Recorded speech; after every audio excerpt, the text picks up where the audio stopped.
E aí, beleza? O disco que eu trouxe hoje é da década de 1970, mais especificamente 1975. Rita Lee, Fruto Proibido.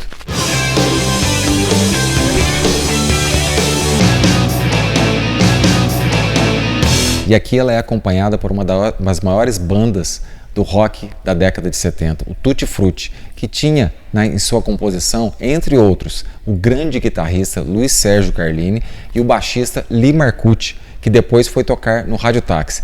E é claro também o Frank Paolillo, que é o baterista, que tocou com ela durante muito tempo. O Tutti Frutti continuou sem a Rita Lee depois de um tempo, com Simbas nos vocais, e foi durante um tempo. A Rita Lee é considerada por muitos, durante décadas, a rainha do rock brasileiro.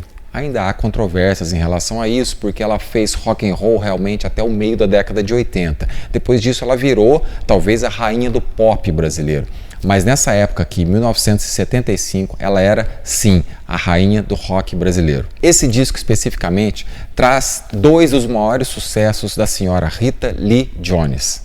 Ovelha Negra, que tem o famoso solo de guitarra do Luiz Sérgio Carlini, e Agora Só Falta Você, que para mim é um solo de guitarra melhor ainda do que o que foi feito na Ovelha Negra.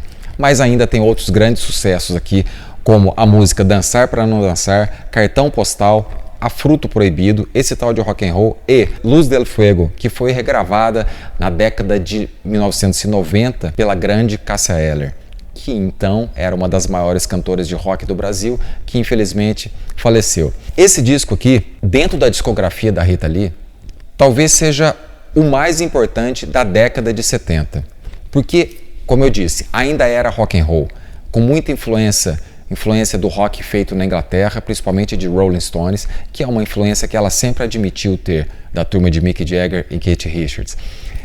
E, na década de 80, ela acabou, como eu disse anteriormente, indo para um outro caminho da música pop, acabou abrasileirando um pouco o som dela.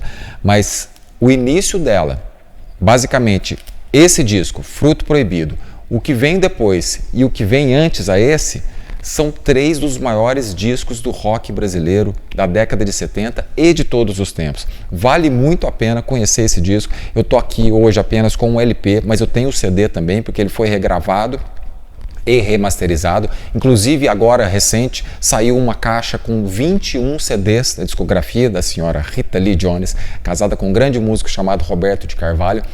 E esse disco aqui está entre as maiores pérolas dela. Eternamente Rita Lee, Fruto Proibido. Escute esse disco se você não conhece, às vezes conhece só a música Ovelha Negra, que foi regravada também pelo Kid Abelha, muitos anos depois. Foi gravada também por outros cantores brasileiros de outros estilos musicais, virou forró, estragaram um pouco quando virou forró, mas ok, ainda é a Rita Lee que está aqui. Escute esse disco, vale muito a pena. Rita Lee e Tutti Frutti no disco Fruto Proibido de 1975, muito tempo atrás. Fiquem ligados que a gente volta falando de outros discos do rock brasileiro.